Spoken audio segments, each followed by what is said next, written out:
Casi me agarro a piñas con un trapito en la esquina de Virrey del Pino. Malena, te juro que Belgrano un jueves a las 8 de la noche es el 9º círculo del infierno de Dante. Pero Ariel, mira cómo llegaste. Estás destilando transpiración. Tómate un segundo que el aire del estudio está pleno y te va a dar un 5.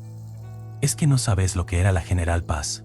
Un estacionamiento a cielo abierto y encima este calor de febrero que no te deja ni pensar. 30 grados y una humedad que te pega la camisa al cuerpo. Es insoportable manejar así.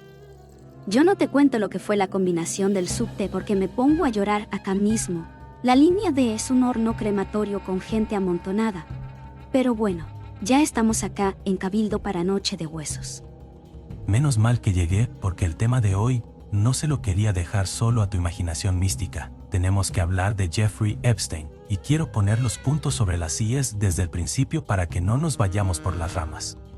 Ay, el famoso señor de las sombras, el tipo que tenía una isla que parecía salida de una película de terror, pero con presupuesto de billonario. Me estuve fijando en los mapas y ese lugar tiene una energía pesadísima. Un financista, Malena, un tipo que pasó de enseñar matemáticas en una escuela cheta a manejar la guita de los tipos más poderosos del mundo, en Bear Stearns. No busquemos fantasmas donde hay billetes y ambición sociópata. No fue solo un financista, Ariel. No me podés decir que un tipo normal construye un templo con cúpula dorada y estatuas de bronce en una isla privada en medio del Caribe. Eso no es de alguien que solo quiere hacer plata. Es el mal gusto de un millonario con delirios de grandeza, nada más. Jeffrey Edward Epstein era un narcisista que se compró la mansión Herbert Strauss en Manhattan y la llenó de cámaras para tener a todo el mundo agarrado de las pestañas. Las cámaras eran para el chantaje. Sí, pero el aura de ese tipo era otra cosa. Los testimonios de las chicas hablan de un ambiente que trascendía lo criminal. Era algo ritual, algo que te rompía la psique de una manera planeada. Era una red de trata y extorsión técnica. Malena, el tipo era un depredador que usaba el compromat para ser intocable. Se murió en 2019 en una celda de Nueva York y dejó un tendal de conspiraciones que hoy vamos a desmenuzar con lógica. ¿Se murió o lo murieron? Porque las cámaras del penal justo fallaron y los guardias se quedaron dormidos.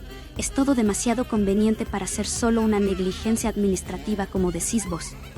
El sistema judicial es una coladera, especialmente cuando hay nombres pesados involucrados. Pero de ahí a pensar que lo sacaron por un túnel místico, hay un abismo de distancia. Me encanta que intentes ser racional con un tipo que hablaba de eugenesia y de criogenia, como si fuera un faraón moderno, buscando la inmortalidad. Hoy va a ser una noche muy movida, acá en el estudio.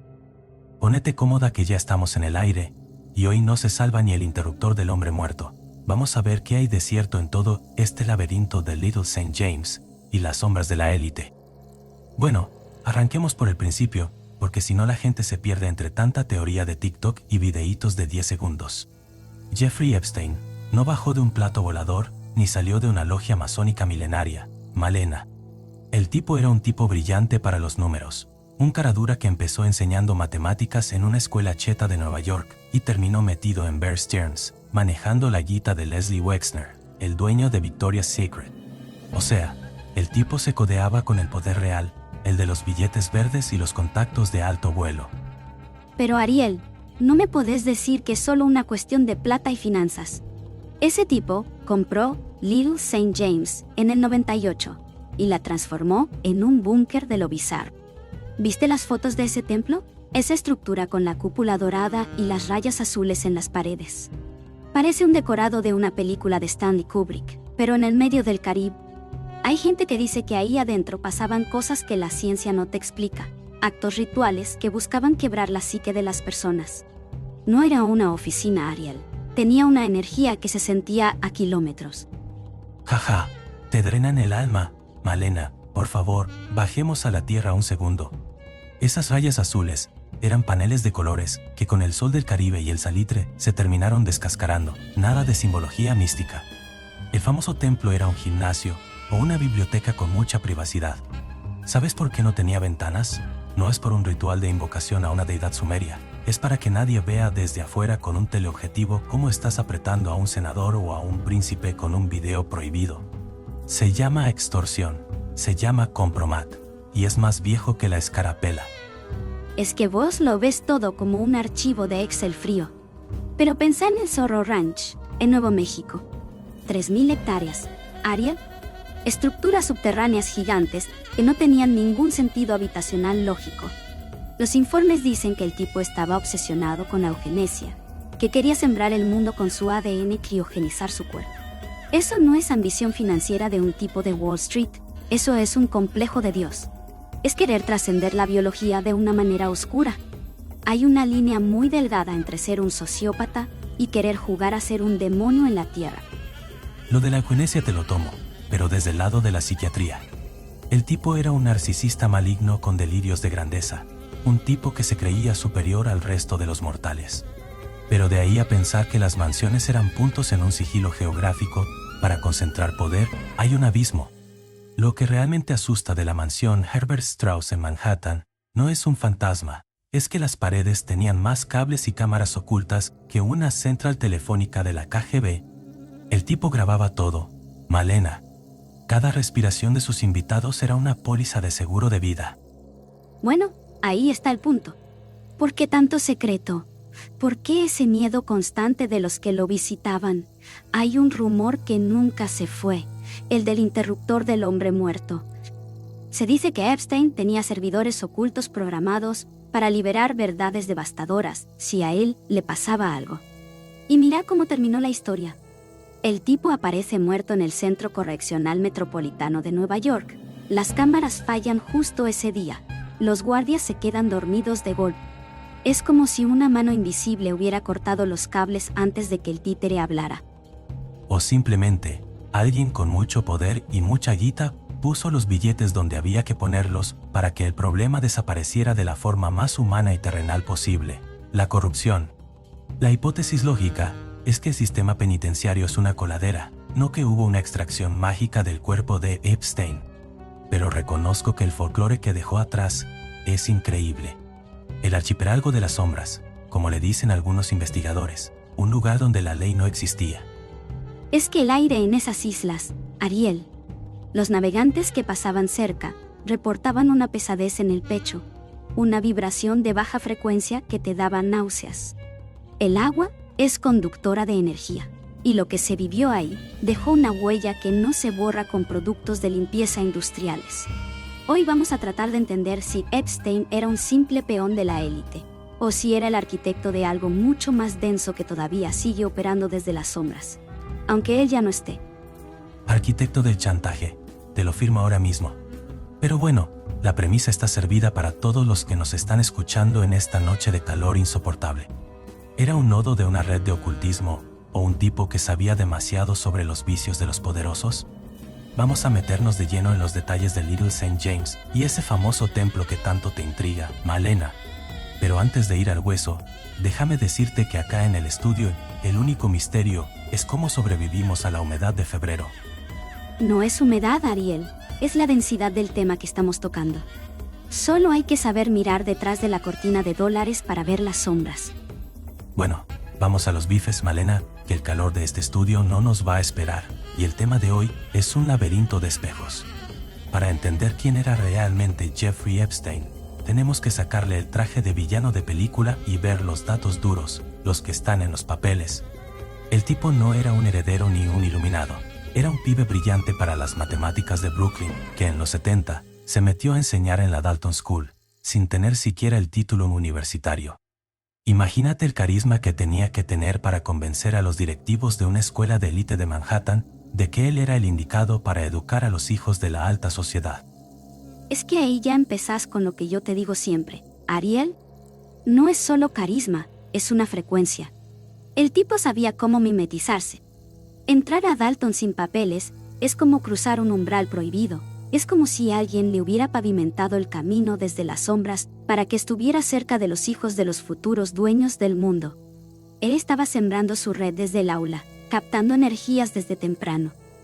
O simplemente les caía bien a los padres, porque era un caradura con levita, que sabía de números. De ahí, dio el salto a Bear Stearns, el banco de inversión de Wall Street. El tipo no solo sobrevivió en ese nido de tiburones, sino que se volvió socio en tiempo récord. Pero en el 81 lo rajan por violaciones éticas que nunca se aclararon del todo. ¿Y qué hace? No se va a llorar a un rincón, se arma su propia firma, J. Epstein y compañía, y se cruza con el personaje clave, Leslie Wexner, el dueño de Victoria's Secret que, por alguna razón que la lógica financiera no explica, le dio un poder absoluto sobre su fortuna de miles de millones de dólares. Ese es el gran misterio, Ariel. Wexner no solo le dio la plata, le dio su mansión en el Upper East Side, la Herbert Strauss. ¿Quién le regala una de las casas más grandes de Nueva York a su administrador? Hay algo de transferencia de identidad ahí, algo casi de pacto de sangre. Wexner era un tipo retraído, y Epstein era su cara visible, su sombra operando bajo el sol. Para mí, ahí hubo una iniciación que iba más allá de los balances contables. Yo veo una relación de dependencia psicológica extrema, Malena. Wexner necesitaba a alguien que hiciera el trabajo sucio y Epstein era el tipo perfecto. Con esa guita y ese respaldo, en el 98, compra Little St. James por 7 palos verdes. 70 hectáreas de nada en las Islas Vírgenes para armar su propio archipiélago privado. Ahí es donde entra tu obsesión con el famoso templo de la cúpula dorada. Pero para mí era simplemente la oficina de un tipo que no quería que nadie, ni siquiera el gobierno, lo viera operar. Una oficina con estatuas de bronce mirando al mar y paredes con rayas azules. Ariel, no me jodas. Los navegantes que pasaban cerca decían que el aire se ponía pesado, que sentías una presión en el pecho antes de ver la isla. No era solo privacidad, era un recinto diseñado para contener algo que no debía salir. El templo no tenía ventanas y todo estaba alineado de una manera muy específica. No era el mal gusto de un rico excéntrico, era la arquitectura de un poder que no responde a las leyes de este plano. Jajaja, arquitectura de otro plano. Malena, eran paneles de colores para tapar el hormigón. Lo que sí era real, y lo que debería darnos escalofríos, eran los cables. Los obreros que estuvieron ahí dicen que tanto la mansión de Manhattan como la de la isla estaban cableadas como una central de inteligencia rusa. Cámaras ocultas hasta en los marcos de los cuadros y en los baños. El tipo no buscaba energía mística, buscaba compromat. Grababa a príncipes, presidentes y científicos en situaciones comprometidas para ser intocable. Ese era su verdadero templo, el servidor donde guardaba los pecados de la élite. El conocimiento es poder, sí, pero él buscaba un conocimiento prohibido. ¿Cómo explicas lo del Zorro Ranch en Nuevo México? 3.000 hectáreas y esas construcciones subterráneas gigantescas. El tipo hablaba de eugenesia, de mejorar la raza con su propio ADN, de criogenizar su cuerpo para volver en el futuro. Eso no es chantaje financiero, Ariel, eso es un complejo de Dios.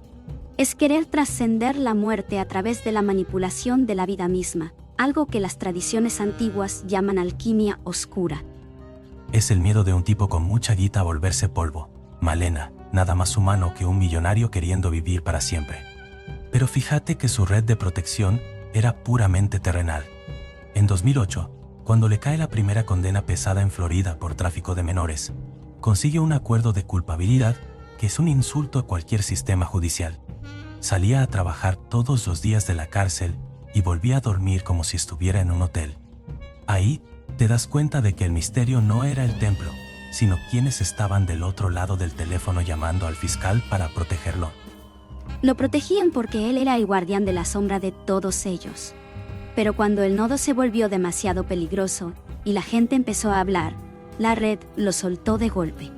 Por eso, su muerte en 2019, en una cárcel de máxima seguridad, es el acto final de esta obra. Cámaras que se apagan, guardias que se duermen justo en el momento exacto. Es como si una mano invisible hubiera bajado el interruptor antes de que él pudiera activar su famoso interruptor del hombre muerto. O simplemente un sistema carcelario de Nueva York, que es una coladera corrupta y permitió que el tipo se quitara la vida, porque a nadie, absolutamente a nadie en el poder, le convenía que ese tipo se sentara frente a un juez federal a dar nombres. No hay fantasmas en la celda, Malena. Hay gente con mucho miedo de que sus nombres salieran en las listas de vuelo de Lolita Express. El verdadero misterio es el silencio sepulcral que quedó después, no un ritual místico. El silencio es lo más ruidoso que hay en este caso. Ariel, esa isla sigue ahí, vacía, pero cargada con todo lo que pasó. Y hoy vamos a tratar de romper ese silencio, aunque la humedad de febrero en Buenos Aires nos quiera aplastar las ideas. Déjame que te lea algo, Malena, porque si vamos a hablar de sombras, prefiero las que dejan rastro en el papel y no las que te imaginas vos en el aire pesado de Belgrano. Tengo acá el dossier abierto en una parte que es oro puro. Es la declaración de un contratista que laburó en la mansión de Manhattan en 2004. Escucha bien, porque esto tira por tierra cualquier teoría de fantasmas y nos mete de lleno en la ingeniería del mal, sin vueltas. El tipo dice textual: entramos para una supuesta reforma en los paneles del comedor principal, pero lo que encontramos detrás del roble fue una pesadilla tecnológica. No eran cables de luz comunes, eran fibras ópticas que se ramificaban hacia cada rincón de la casa de una manera obsesiva. Había cámaras del tamaño de una lente de contacto ocultas en las pupilas de los retratos al óleo y micrófonos de alta sensibilidad metidos en las patas de las mesas de mármol. Epstein no quería privacidad, quería el control absoluto de la narrativa de sus invitados, quería ser el dueño de sus secretos más oscuros. Si alguien respiraba fuerte o decía algo fuera de lugar, él lo tenía grabado en un servidor en el subsuelo que no paraba de zumbar como una colmena. ¿Te das cuenta, Malena? Eso es el compromat puro y duro. No hay nada de esotérico en grabar a un tipo poderoso haciendo algo que no debe para después tenerlo del cuello toda la vida. Pero que la parte de la isla es todavía más técnica y más fría, es donde la logística se vuelve casi militar. Acá dice que un ingeniero que instaló la refrigeración en el famoso templo de Little St. James se quedó de piedra cuando entró por primera vez. Dice, el edificio de rayas azules es una cáscara, un decorado para distraer a los curiosos que pasan en barcón. La verdadera acción está abajo. Hay un sistema de túneles reforzados que conectan el centro de la isla con una salida secreta al mar, justo por debajo del nivel de las rocas para que no se vea desde afuera. Adentro del templo no había libros ni bancos para rezar. Había una sala de racks de servidores de última generación que mantenían la temperatura clavada en 15 grados. El olor a ozono y a productos químicos era tan fuerte que te mareabas en 5 minutos si no estabas acostumbrado. Fin de la cita. Es logística criminal de primer nivel, Malena. Túneles para escape rápido y servidores para guardar la mugre de la élite mundial bajo llave. Y si querés algo más turbio pero igual de lógico, escucha este reporte sobre el Zorro Ranch en Nuevo México, que es donde el tipo jugaba a ser un faraón. Los arquitectos dicen que Epstein exigió que las habitaciones subterráneas tuvieran un aislamiento acústico y electromagnético total, una jaula de Faraday gigante. ¿Para qué? Según él, para que ninguna interferencia dañara la pureza del ADN que quería preservar en sus proyectos de siembra de vida. El tipo estaba obsesionado con la eugenesia, con la idea de que su código genético era superior y debía sobrevivir a cualquier colapso global. No es un demonio, es un narcisista con complejo de búnker y mucha guita para pagarle a gente que no hace preguntas incómodas. Cada vez que lees estos testimonios, te das cuenta de que el tipo no era un puente a lo invisible, era una red de pesca muy bien tejida en lo más visible de nuestra sociedad. Se alimentaba de la ambición y del miedo a la muerte de los demás. Nada más humano y nada más rastrero que eso. Es un asco, boluda, pero es un asco que se puede medir en gigabytes, en cables de fibra óptica y en metros de hormigón armado. No busquemos la vibración del agua cuando tenemos los planos de una prisión de lujo diseñada para el chantaje sistemático y el control total. El tipo se sentía un dios porque tenía los pecados de todos guardados en un disco rígido, no porque tuviera un pacto con ninguna entidad del más allá. Es la psicopatología del poder llevada al extremo tecnológico, una central de inteligencia privada al servicio de un perverso. Y fíjate este detalle final del contratista de Manhattan, que es el que cierra el círculo de esta locura. Dice que Epstein nunca tocaba los equipos, solo miraba las pantallas desde su oficina con una sonrisa que no le llegaba nunca a los ojos. No era un usuario, Era un coleccionista de almas digitales que sabía exactamente cuánto valía el silencio de un presidente o de un científico premiado. Por eso digo que el verdadero terror no está en lo que no vemos, sino en lo que estaba grabado en esos discos que nunca aparecieron completos. Es que esos discos son solo la punta del iceberg de lo que los peritos encontraron cuando finalmente pudieron desembarcar en Little St. James, después de que el tipo apareciera muerto en Nueva York. Porque una cosa es la teoría del chantaje que manejamos todos, y otra muy distinta es el inventario forense de lo que había en esa isla, Malena, datos que no salieron en los diarios, porque son demasiado perturbadores para la lógica común. El hallazgo más inquietante de la investigación in situ no fue el famoso templo de las rayas azules, que como te dije antes, era solo una cáscara tecnológica para distraer, sino lo que descubrieron en el segundo subsuelo, justo debajo de la línea de marea del Caribe. Había una habitación, Malena, una pieza pequeña, de no más de 4 o 5 metros cuadrados, que no figuraba en ninguno de los planos de construcción que Epstein había presentado oficialmente a las autoridades. Lo que me hiela la sangre, y te lo digo como alguien que trabaja en un sanatorio y está acostumbrado a ver cosas pesadas todos los días, es que esa habitación estaba totalmente recubierta de láminas de plomo de 5 milímetros de espesor. Paredes, techo, piso, incluso el lado interno de la puerta de acero reforzado tenía esa capa de plomo macizo. Para la física, eso es una jaula de Faraday perfecta, un lugar donde no entra ni sale ninguna señal de radio, ni wifi, ni satelital, ni siquiera las ondas de un micrófono láser que apunte desde un barco a 1 kilómetro de distancia de la costa. Pero lo que realmente me voló la cabeza de ese reporte fue lo que los federales encontraron adentro de ese búnker de plomo absoluto. No había cámaras de seguridad, no había computadoras de última generación, no había nada de ese lujo pornográfico y tecnológico que el tipo tenía desparramado por toda su mansión de Manhattan. Solo había un escritorio de metal gris, una silla de oficina barata y un teléfono analógico de baquelita negra, de esos viejos con dial de disco, conectado a un simple cable de cobre que salía por la pared. Los peritos forenses siguieron ese cable y descubrieron que bajaba por un ducto estanco directo al lecho marino, un cable submarino privado que se perdía en la oscuridad del océano hacia el norte, totalmente independiente de la red de comunicaciones de la isla. Imagínate la escena por un segundo. El tipo que manejaba los secretos de los hombres más poderosos del planeta, el que grababa cada respiración de sus invitados para extorsionarlos, se encerraba en una caja de plomo para hablar por un teléfono que no dejaba ni un solo rastro digital en el mundo. ¿Con quién hablaba Jeffrey Epstein en el silencio sepulcral de una jaula de metal, donde ni siquiera su propia sombra podía ser registrada por una lente?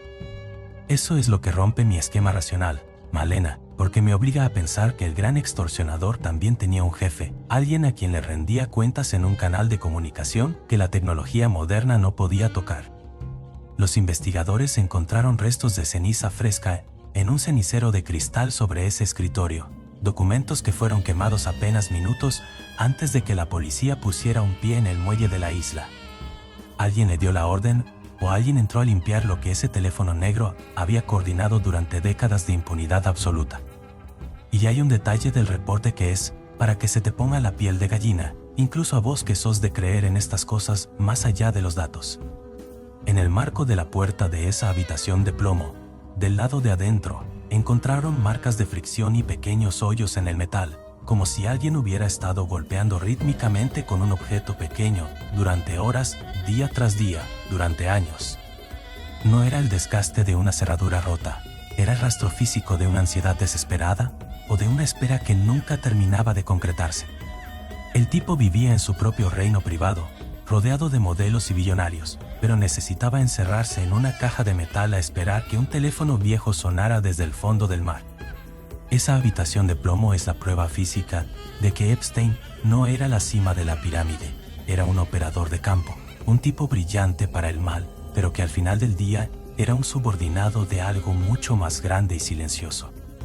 El reporte dice que el aire ahí adentro todavía olía a ozono y a un perfume carísimo, un aroma que los peritos describieron como la mezcla de un quirófano y una presencia humana que acababa de desvanecerse en el aire. A veces la realidad forense te pega un cachetazo más fuerte que cualquier leyenda urbana de internet, porque ese teléfono de baquelita negra es real, y el cable submarino todavía debe estar ahí abajo, esperando que alguien lo vuelva a usar, para dar una orden desde las sombras.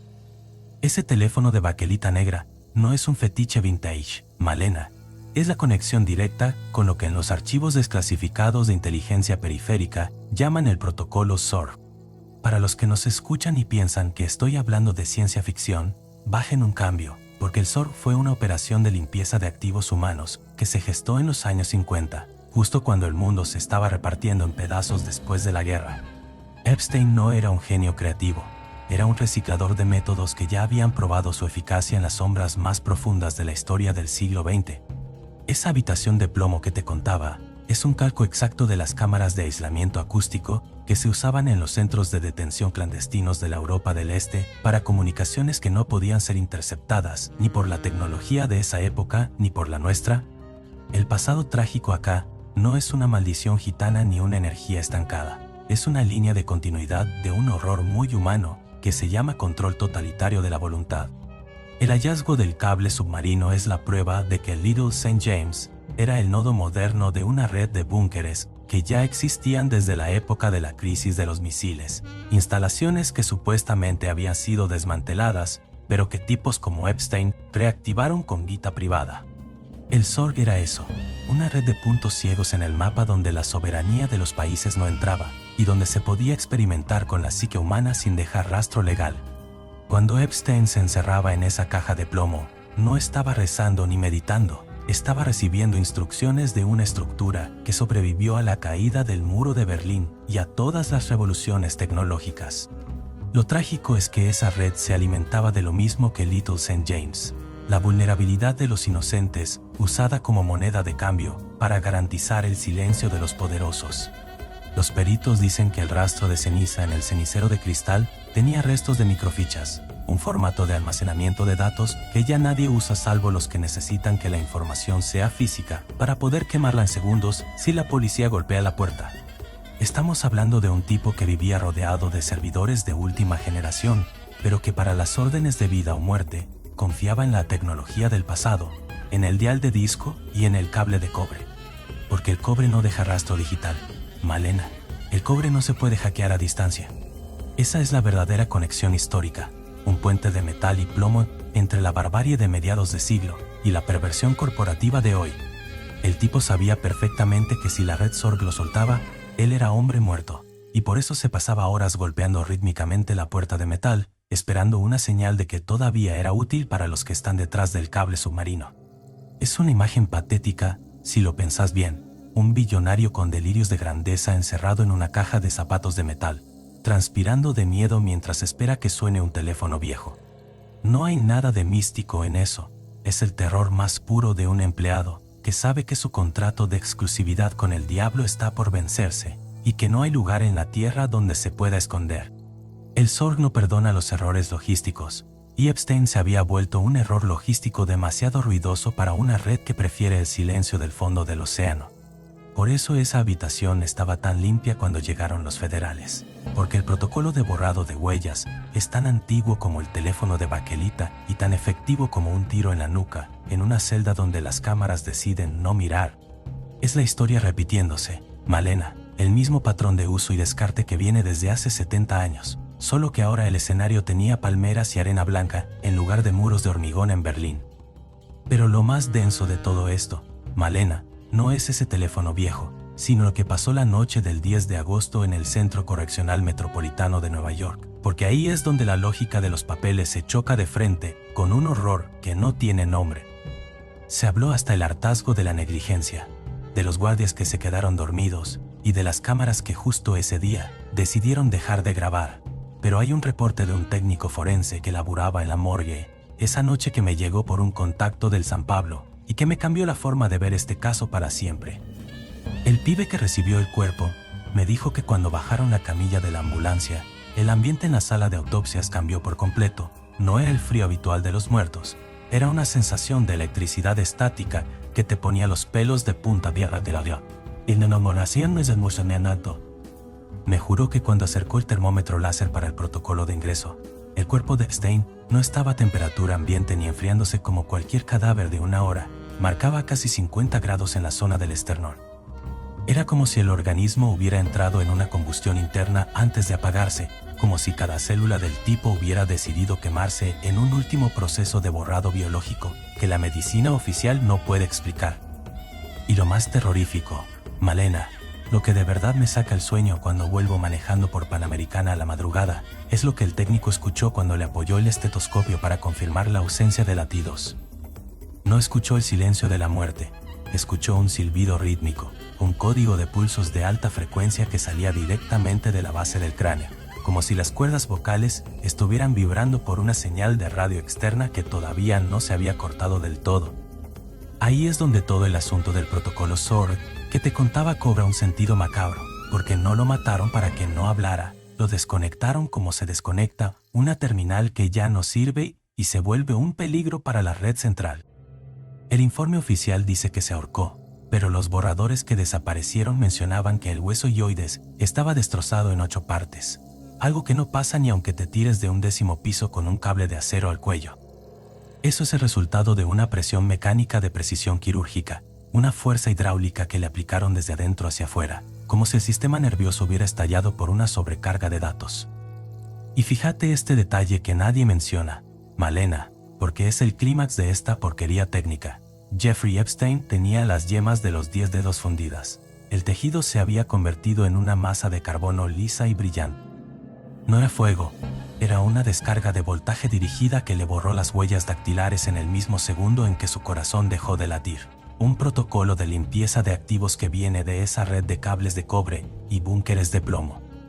El tipo que se creía el dueño de los secretos de la élite terminó siendo un simple fusible humano que saltó cuando la presión política se volvió insoportable para los que manejan el cable submarino en el Caribe.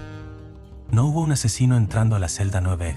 No hizo falta que nadie abriera la puerta ni que los guardias fueran cómplices directos de un golpe. La red que lo hizo billonario fue la misma que mandó el pulso de borrado final. El interruptor del hombre muerto no era un servidor oculto en un búnker místico. Era el propio cuerpo de Epstein, programado para freírse si el nodo era capturado y el riesgo de filtración era total. El camillero me dijo que cuando finalmente le abrieron el pecho para la autopsia, el olor que salió de la cavidad torácica no era a vísceras ni a descomposición, era un olor a ozono puro y a componentes electrónicos quemados, como si hubieran abierto un transformador de alta tensión que acababa de explotar. Ese es el verdadero archipiélago de las sombras, una estructura de poder que usa a los seres humanos como procesadores descartables y que no deja rastro porque su tecnología está 50 años adelantada a lo que nosotros llamamos ciencia. Me genera una angustia técnica pensar que estamos acá, bajo este calor de febrero, rodeados de señales de wifi y de cables, y no tenemos ni la más remota idea de quién está del otro lado del teléfono de baquelita negra, esperando que el próximo fusible decida jugar a ser Dios. Epstein no era el gran titiritero, Malena, era el títere más caro de la historia, y lo apagaron con una violencia que la lógica forense apenas pudo registrar antes de que los archivos fueran quemados en un cenicero de cristal. Y lo más loco de todo es que el técnico me dijo que, después de que se llevaron el cuerpo, la camilla de acero quedó magnetizada por semanas. Cualquier cosa metálica que acercaba se quedaba pegada, como si el tipo hubiera muerto siendo un imán gigante de secretos que nunca iban a salir a la luz. Y esa magnetización, Malena, es la metáfora perfecta de lo que vino después, porque el tipo se llevó los secretos a la tumba, pero dejó una estática que todavía nos hace ruido en la cabeza a todos los que intentamos buscarle una explicación lógica a este desastre. La verdadera tragedia de todo esto no es solo lo que pasó mientras Epstein estaba vivo y operando su red de cámaras, sino el vacío absoluto y el silencio de radio que se tragó todo el día después de que cerraron la bolsa de su cadáver. Porque cuando un tipo así desaparece del mapa, lo que queda no es un rastro de migajas para encontrar la verdad, es un agujero negro legal que succiona cualquier intento de justicia real y deja a las víctimas gritando en el vacío. Fíjate lo que es Little St. James hoy en día, Malena. Estuve viendo unos reportes de drones que sobrevolaron la zona hace poco, y es un monumento al abandono y a la decadencia química bajo el sol del Caribe. Es casi poético en su fealdad. Los peritos terminaron su laburo a las apuradas, se llevaron los discos rígidos que no se habían prendido fuego, y lo que quedó fue una cáscara vacía que se está pudriendo con el salitre y el olvido selectivo de la Fiscalía de Nueva York. Esa cúpula dorada del templo, que tanto te intrigaba ahora, está descolorida y descascarada. Parece un decorado de una película de terror de bajo presupuesto que nadie quiso desarmar después del rodaje. Y lo más frustrante para alguien como yo, que necesita que los números cierren y que la realidad tenga un sentido, es ver cómo se esfumó la posibilidad de un juicio que pusiera nombre y apellido a los que bajaron del Lolita Express con una sonrisa de impunidad. Se habló durante años del famoso interruptor del hombre muerto, esa idea romántica y casi de película de espionaje de que si a Epstein le pasaba algo, se abrían las compuertas de la verdad y el mundo iba a colapsar bajo el peso de los archivos secretos. ¿Y qué pasó el día después de que el cuerpo se enfrió en la morgue del centro correccional? Nada, Malena, absolutamente nada, ni un video filtrado en la dark web, ni un servidor escupiendo verdades robadas, nada de nada. El interruptor del hombre muerto fue la última y más grande estafa de este tipo, una mentira psicológica que usó para que no lo mataran antes, y para que, después de muerto, la gente siguiera teniendo miedo de sombras que quizás ya ni existen en los servidores. Es la consecuencia más amarga de todo el caso Epstein, la impunidad envuelta en papel de regalo de misterio para que nosotros nos entretengamos con teorías místicas mientras los verdaderos responsables siguen tomando champán en sus mansiones. Las propiedades se vendieron por monedas, la guita se repartió en acuerdos confidenciales que compran el silencio eterno de las sobrevivientes, y nosotros nos quedamos acá, en un estudio de radio en la avenida Cabildo, tratando de unir puntos de un dibujo que alguien borró con la bandina industrial. Lo que queda es el trauma residual, ese fantasma que no es una aparición de sábanas en un pasillo, sino el peso en el pecho de las mujeres que ahora ven como los nombres de los poderosos siguen circulando en las noticias como si nada hubiera pasado. Bueno, como camillero en San Pablo te digo que cuando un cuerpo se va de la sala, lo que queda es un olor a desinfectante que trata de tapar la realidad del dolor. Y con el caso Epstein hicieron lo mismo, pasaron un trapo con cloro por toda la historia. El archipiélago de las sombras ahora es un archipiélago de expedientes cajoneados y de cintas de seguridad que se borraron por un conveniente error administrativo que nadie se calienta en investigar. Me da bronca, Malena, me da una bronca racional y profunda, porque el tipo se salió con la suya de la peor manera posible, dejando un final abierto que alimenta la conspiración para que no miremos la corrupción que tenemos adelante de la nariz. Esa es la verdadera secuela, la desconfianza total en que alguna vez sepamos la verdad. La idea de que si tenés el cable de cobre adecuado y los contactos correctos, podés desaparecer en una celda de máxima seguridad sin que nadie rinda cuentas. Cerramos la narrativa histórica de este tipo con un signo de interrogación que alguien dibujó con un bisturí en un informe forense trucho. Y eso es lo que más me duele de este bloque, el darnos cuenta de que a veces el silencio es el arma de destrucción masiva más efectiva que existe en la Tierra. Pero bueno, ya cumplimos con el monólogo del día después y de las cenizas que quedaron, y ahora nos queda ver qué hacemos con toda esta mugre que sacamos a la luz hoy antes de que nos cierren el estudio por exceso de realidad.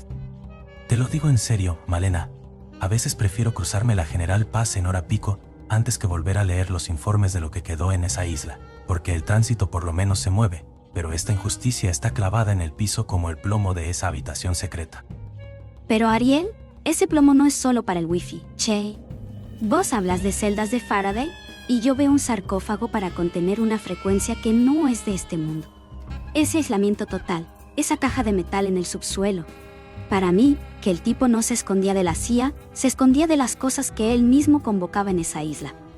Es ingeniería de contraespionaje básica. Malena, no me vengas con el sarcófago. Si tenés que hablar con un jefe de Estado sobre un tráfico de influencias o algo peor, necesitas que no te escuche ni el satélite más sofisticado del mundo. El plomo es para el espionaje técnico, no para los fantasmas que vos te imaginás. ¿Y el templo? Esa estructura con la cúpula dorada y las rayas azules y blancas. Hay gente que sabe de arquitectura sagrada y dice que es un calco de templos antiguos diseñados para portales. No me vas a decir que un financista de Wall Street tiene ese mal gusto por accidente. Esos colores, esa posición frente al mar. Es un sigilo geográfico, Ariel. Jaja, un sigilo. Malena, era un pastiche arquitectónico de un tipo que tenía más guita que neuronas sanas. El tipo quería que su isla pareciera un lugar exótico, y le salió un parque temático de la perversión. Los servidores que estaban abajo necesitaban ese frío industrial, por eso el zumbido constante que escuchaban los navegantes no eran lamentos de almas, era el aire acondicionado de los racks. Los navegantes sentían náuseas antes de ver la isla. Ariel, eso no es un aire acondicionado viejo. Es el trauma de cientos de chicas rompiéndose en ese lugar. El agua alrededor de la isla actúa como un conductor energético, atrapando esa vibración de baja frecuencia. Vos lo llamás compromat, yo lo llamo vampirismo energético, puro y duro. Vampirismo. Por favor, bajemos a la tierra. Era un depredador sexual, un sociópata que usaba su poder para destrozar vidas porque se sentía impune. Eso es humano, demasiado humano. No necesita ayuda de ninguna entidad del bajo astral para ser un monstruo. Le alcanzaba con su cuenta bancaria. ¿Y la obsesión con sembrar el mundo con su ADN? Querían crear una granja humana en el Zorro Ranch, en Nuevo México. Eso es alquimia oscura, Ariel. Es buscar la inmortalidad a través de la genética como si fuera un faraón moderno. No es solo un millonario loco, es alguien que creía que su linaje tenía una carga metafísica distinta, una siembra de vida que suena a rito de iniciación. Es eugenesia, una pseudociencia que ya usaron otros locos hace 100 años. El tipo era un supremacista de su propio ombligo. Lo de congelar su cerebro es el miedo básico del hombre que no acepta la finitud. Nada más racional que un tipo con poder que no quiere aceptar que un día va a ser polvo como cualquiera de nosotros. Pero se apagó de una forma que la lógica no explica. Ariel, con el hueso hyoides roto en 8 pedazos y las yemas de los dedos fundidas. Eso no es un suicidio de manual en una celda olvidada. Fue un ritual de descarte. Al títere le cortaron los hilos y le borraron la identidad biológica con una descarga que parece salida de un laboratorio secreto. Lo mató el sistema que él mismo alimentó. Malena. Cuando te volvés un estorbo para los que te pagan las cuentas, el sistema te mastica y te escupe. Las cámaras que no graban y los guardias que se duermen son el lenguaje universal de la corrupción estatal. No hace falta una logia de sombras para explicar que a nadie le convenía que Epstein hablara ante un juez federal. Para vos todo tiene una etiqueta de oficina, pero ese vacío que quedó, ese silencio de todos los poderosos que viajaron en el Lolita Express, eso es miedo a algo más que a una condena social. Es el pánico de haber participado en algo que les manchó el alma, no solo el currículum. Es miedo a la cárcel y a perder los privilegios. Flaca. Mira lo que les pasó a los que estaban en su agenda. Se borraron del mapa. La élite se protege porque son una casta corporativa, no porque adoren a Moloch en una isla. El poder se cuida entre sí para seguir siendo poder. Es la ley de la selva con traje de seda. Hay estatuas de lechuzas y simbología de conocimiento prohibido en todas sus propiedades. La simbología está ahí, a la vista de todos. Pero vos preferís ver solo los cables de fibra óptica y los servidores. Prefiero ver lo que puedo medir y lo que deja rastro en un informe forense, aunque ese informe esté manipulado. La realidad de Epstein ya es suficientemente terrorífica por lo que le hizo a esas pibas sin necesidad de meterle demonios de por medio. Fue una red de trata protegida por el dinero. Ese es el verdadero horror tangible. Esa maldad tangible se alimenta de una oscuridad que vos no querés ver. El archipiélago de las sombras no se cerró cuando se llevaron el cuerpo. Ariel. La energía de ese lugar sigue ahí, vibrando en el agua, esperando que otro narcisista con complejo de Dios levante el teléfono de baquelita negra para seguir con el plan. Bueno, mientras no me llamen a mí a ese teléfono de noche, yo sigo prefiriendo mi lógica de camillero. Pero tenés razón en algo. El misterio de Epstein nos va a perseguir por décadas porque la verdad se murió con él en esa celda, y ese vacío lo vamos a llenar siempre con nuestras peores sospechas. Es que el silencio es la forma más alta de la presencia, Ariel. Y en este caso, el silencio es ensordecedor. Ensordecedor como el tránsito de Cabildo, pero al menos acá tenemos el aire acondicionado para bajar los decibeles de tanta oscuridad. Pero ese silencio no es vacío, Ariel, es una frecuencia. Vos crees que porque podés medir el espesor del plomo de una habitación, ya entendiste el misterio, pero te falta la sensibilidad para ver que ese tipo era un portal. ¿Un portal a qué, Malena? Por favor, era un portal a una cuenta en Suiza. No me vengas con metafísica barata para explicar a un tipo que era un delincuente de guante blanco y un perverso. La ciencia te explica la sociopatía perfectamente. No necesito invocar a ningún demonio para entender que un tipo con 3000 palos verdes se cree el dueño de la moral de los demás. Es que tu ciencia Es un corset que no te deja respirar, Ariel. ¿Cómo me explicas que tipos que tienen todo, presidentes, genios de la física, tipos que supuestamente son la cumbre de la razón humana, se arrodillen ante un tipo como Epstein? No era solo por un video, había una fascinación con lo prohibido, con lo que está más allá del velo que él les prometía cruzar. Se llama poder, Malena. El poder es la droga más fuerte que existe en la Tierra. No hay velos, hay privilegios. La gente como Epstein le da a los poderosos lo que no pueden comprar en el supermercado: impunidad total para sus vicios. Y eso no es místico, es sociopolítico, es la vieja historia de la élite que se cree una especie distinta. ¿Y la eugenesia? ¿Ese deseo de sembrar el mundo con su ADN y criogenizarse? Eso es un impulso que trasciende la lógica de la supervivencia biológica. Es un delirio de divinidad, Ariel. Vos decís narcisismo, yo digo posesión. Ese tipo estaba habitado por una idea que no era suya. Era una marioneta de una voluntad mucho más antigua que el capitalismo. Jajaja, ahora Jeffrey era un poseído. Mira a Malena, yo veo cuerpos todos los días en el sanatorio. Veo la fragilidad de la carne. Epstein era carne, una carne podrida por la ambición, pero carne afín. Lo que vos llamás voluntad antigua es simplemente el instinto de dominación que tenemos desde que vivíamos en cavernas, solo que ahora tiene fibra óptica y cuentas en las vírgenes. Sos tan lineal que me asustas, Ariel. Tu seguridad es tu propia prisión. Si no puedes ver que el Little St. James era un ancla energética diseñada para bajar vibraciones oscuras al plano físico, entonces no estás escuchando lo que dice el dossier. Las estatuas de bronce mirando al mar, el templo sin ventanas, las rayas azules. Todo grita rito de invocación. Todo grita excentricidad de un nuevo rico con mal gusto. ¿Sabes qué es lo que de verdad me jode de tu postura? Que al ponerle un tinte sobrenatural, le quitas responsabilidad al ser humano. Si es un demonio, entonces es inevitable. Si es un tipo que decidió ser un monstruo por voluntad propia, entonces hay culpables que tienen que ir presos. Tu fe es una excusa para no mirar la podredumbre de nuestra propia especie. No le quito responsabilidad, se la duplico, Ariel. Porque decidió abrirle la puerta a lo que no debía. La ciencia no lo explica todo por más que le pongas un termómetro láser al cadáver en la morgue. Ese silbido en el cráneo que mencionaste antes. Eso no es código binario, ni un error del sistema. Es el eco de un alma que se vendió por partes y se quedó sin nada. Es estática, Malena. Es el cerebro apagándose y mandando señales erráticas antes de la muerte celular definitiva. Me enferma que busques poesía o metafísica en la morgue. La verdad es fría, es aburrida y es técnica.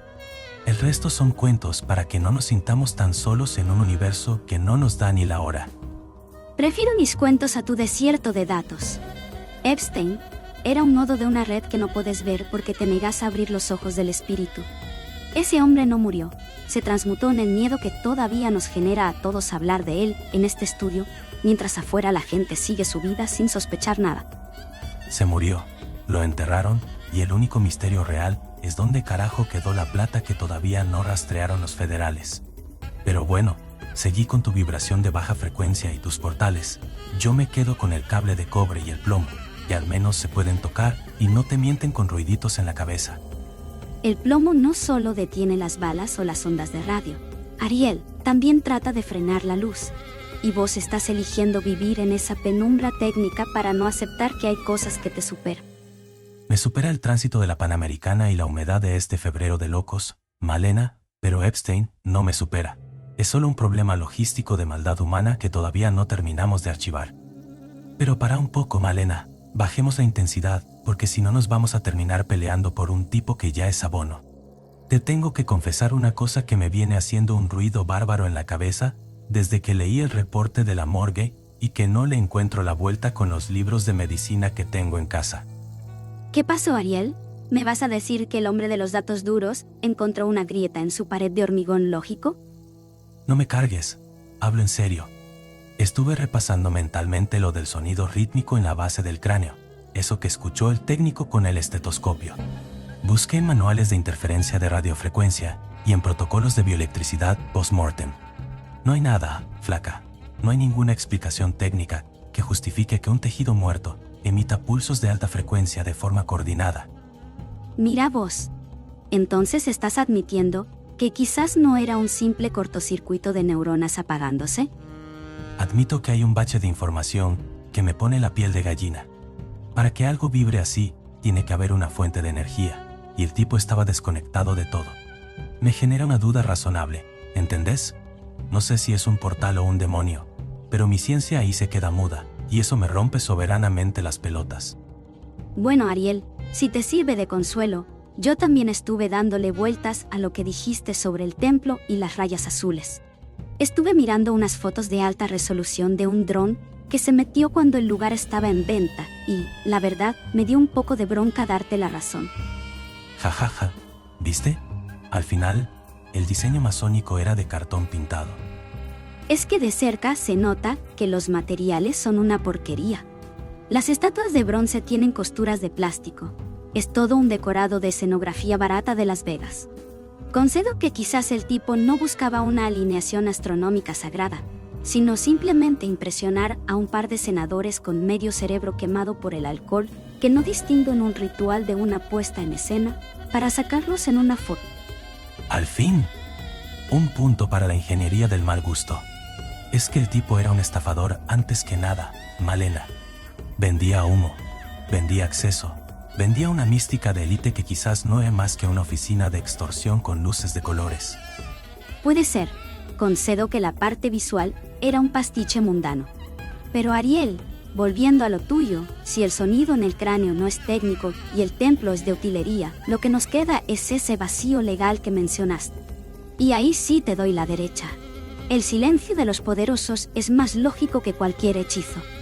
No hace falta una logia de túnicas negras si tenés una red de favores económicos que te garantiza que el fiscal mire para otro lado. Es que ese es el punto de encuentro, Malena. Ni todo es magia, ni todo es un Excel frío de Wall Street. Hay una zona gris donde el poder se vuelve tan denso que empieza a usar herramientas que a nosotros nos parecen de otro mundo, pero que quizás son solo tecnologías que no nos quieren contar. Me duele reconocerlo, pero ese teléfono de baquelita negra en la habitación de plomo me genera una duda que no se me va ni con 10 cafés. ¿Quién carajo estaba del otro lado del cable submarino? Quizás era alguien que no necesitaba tecnología para hacerse escuchar, pero te tomo que el cable de cobre es una explicación más tangible que una psicofonía.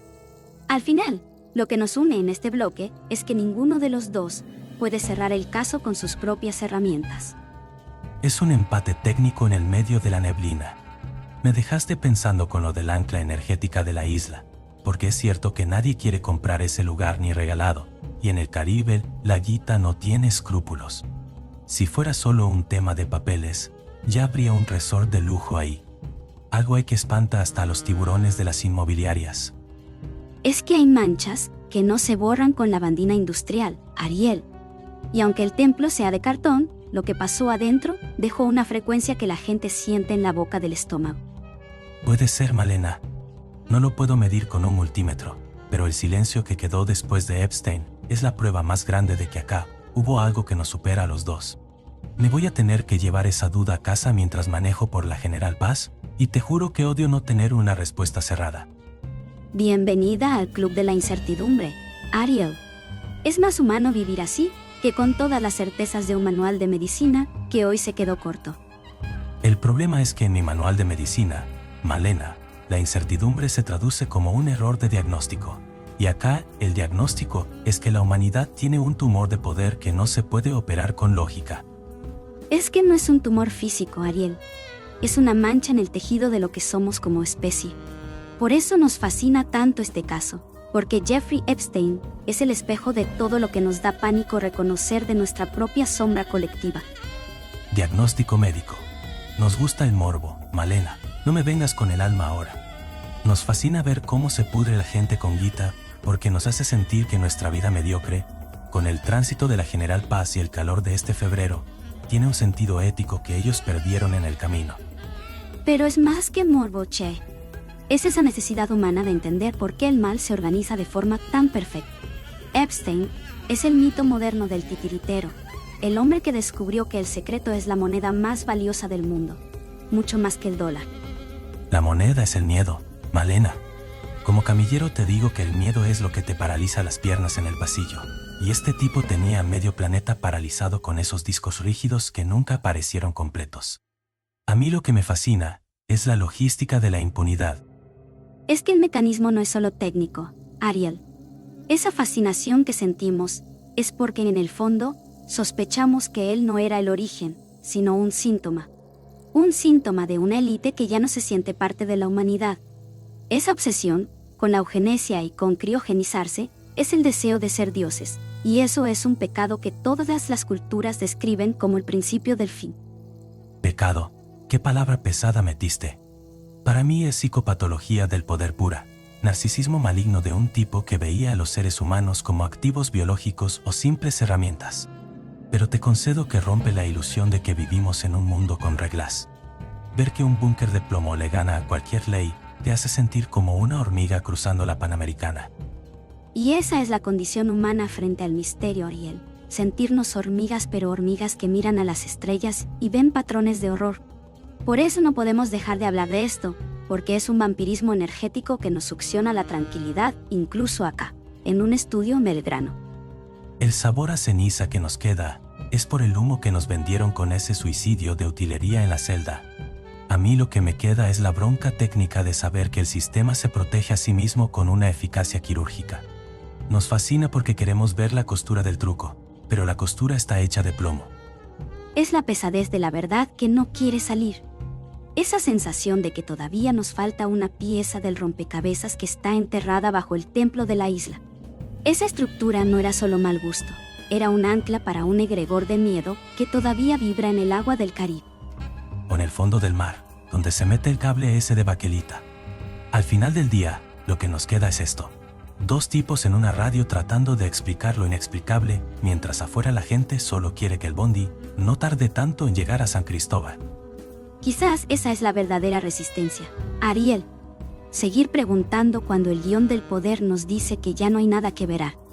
La fascinación es nuestra forma de no dejar que Epstein engañe a través del olvido selectivo. En eso te doy la derecha absoluta. El olvido es el búnker de plomo definitivo, y nosotros acá le estamos pegando martillazos desde que arrancamos el programa. Me duele la lógica, pero me gusta el ruido que hacemos. Vamos a seguir haciendo ruido, aunque nos pese la cabeza por la humedad y por todo lo que leímos hoy en ese dossier. Ni me hables de la cabeza que ahora tengo que manejar hasta Martínez, y voy a ir mirando cada auto negro como si fuera un búnker móvil. Pero bueno, cerramos este bloque de reflexión con la estática a 1000 y el corazón un poco más cínico. Es el peso de la sombra, Ariel. No se puede cargar liviano cuando hablas del archipiélago de las sombras. Mañana cuando esté en el sanatorio moviendo camillas por los pasillos, me voy a acordar de esto, y te juro que las paredes me van a parecer todas pintadas con rayas azules. Bienvenido a mi mundo, donde nada es lo que parece, y el silencio tiene una frecuencia que te hace doler los dientes. Jajaja, no te acostumbres que mañana vuelvo a ser el Ariel de los datos duros y los cables pelados. Vamos cerrando, Malena, que el aire acá adentro se puso denso de verdad. Es que es un aire que no se limpia abriendo la ventana de este estudio. Ariel, es el peso de la verdad que quedó a medio camino entre ese búnker de plomo y el silencio del amor. Me voy con una angustia en el pecho que no me la saca ni el aire acondicionado del 126. Te entiendo, pero mi angustia ahora es que tengo que bajar a la cochera y rezar para que no hayan cortado cabildo por alguna obra de esas que aparecen de noche. Mañana cuando esté en el San Pablo moviendo camillas, me voy a andar fijando si algún paciente tiene las yemas de los dedos raras. Me dejaste la cabeza a 2000 con el reporte forense. Es que no es para menos, Ariel. Lo que hablamos hoy sobre el protocolo SOR y esa habitación de aislamiento nos deja claro que Jeffrey Epstein fue solo un capítulo de un libro que todavía se sigue escribiendo en las sombras. Gracias a todos por estar del otro lado, por bancarnos en este delirio que llamamos Noche de Huesos. Sí, gracias por la comunidad que armamos. Si les gustó este desglose del archipiélago de las sombras, no se olviden de darle al botón de suscribirse y de activar la campanita. Nos ayuda un montón para seguir trayendo estos expedientes que nadie se anima a tocar. Comenten abajo, ¿qué teoría les cierra más? ¿Fue un suicidio logístico o hubo algo más vibrando en esa celda de Nueva York? Los leemos a todos mientras tratamos de procesar este calor de febrero que no nos da tregua. Yo los leo en el peaje de la Panamericana si el tránsito me deja. Malena, ¿te vas para San Cristóbal ahora? Mira que está pesado el ambiente afuera. No me gusta nada esa calma que hay en Belgrano a esta hora.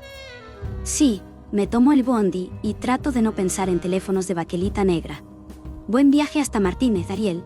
Fíjate si no tenés a nadie en el asiento de atrás antes de arrancar el auto. Ja, ja, ja, qué simpática. Gracias por el consejo. Mañana te cuento si llegué entero. Nos encontramos el próximo jueves a las 8 de la noche, como siempre. Chao a todos. Traten de despejar la cabeza. Duerman, si pueden.